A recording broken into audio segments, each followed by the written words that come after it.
I rise today to ask my colleagues to join me in keeping the people of Nebraska in your thoughts and prayers as our state confronts the worst wildfire crisis in our history. Nebraska has always been defined by resilience, from the pioneers who endured brutal blizzards, devastating droughts, and an uncertain future to build a life on the Great Plains, to the families who call it home today. That spirit has never left us. It is who we are. And today, that spirit is being tested once again. On March 12th, 4 fires ignited across central and western Nebraska. In less than a week, they have burned over 826,000 acres, and there is still no clear end in sight. This past weekend, I joined Governor Pillen and Senator Ricketts to tour the affected areas and meet with local officials to learn about the latest containment efforts. What I saw and heard was certainly sobering. The scale of this devastation is staggering. Across 10 counties, no less than 46 structures have been destroyed, 470 more threatened. At least 600 Nebraskans have had to evacuate their homes, and one Nebraskan, Rose White of Arthur, Nebraska, has lost her life. I want to certainly take a moment to offer my heartfelt condolences to her children, grandchildren, great-grandchildren, and all who knew and loved her. Right now, these fires continue to burn, and Mother Nature is not predicted to be of any assistance anytime soon. The Morrill Fire, now the largest wildfire in Nebraska's history, has already burned more than 643,000 acres and is only 16% contained. The Cottonwood Fire has taken over 131,000 acres and is just 40% contained. Road 203 fire has burned more than 35,000 acres and is only 36% contained. And the Anderson Bridge fire has burned up to 17,000 acres and is 60% contained.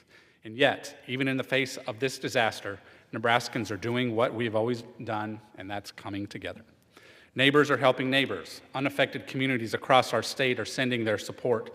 A countless number of brave volunteer firefighters and first responders continue to work around the clock, putting everything on the line to protect lives, land, and livelihoods. Governor Pillen has deployed the Nebraska National Guard, and Iowa Governor Kim Reynolds has sent Iowa National Guard helicopters with Bambi buckets and crews trained for firefighting operations to assist these efforts. This is what it means to look out for one another. And while this fight is far from over, we must remember what is at stake. Agriculture is the backbone of Nebraska's economy and a way of life for countless families. These fires are not just burning land, they are threatening livelihoods. Heading into the summer, it is expected that more than 35,000 head of cattle will be without grass this grazing season. Tens of millions of dollars worth of fencing, fence lines, and other crucial infrastructure have been lost. This means, for many producers, the hardship will continue long after the fires are contained.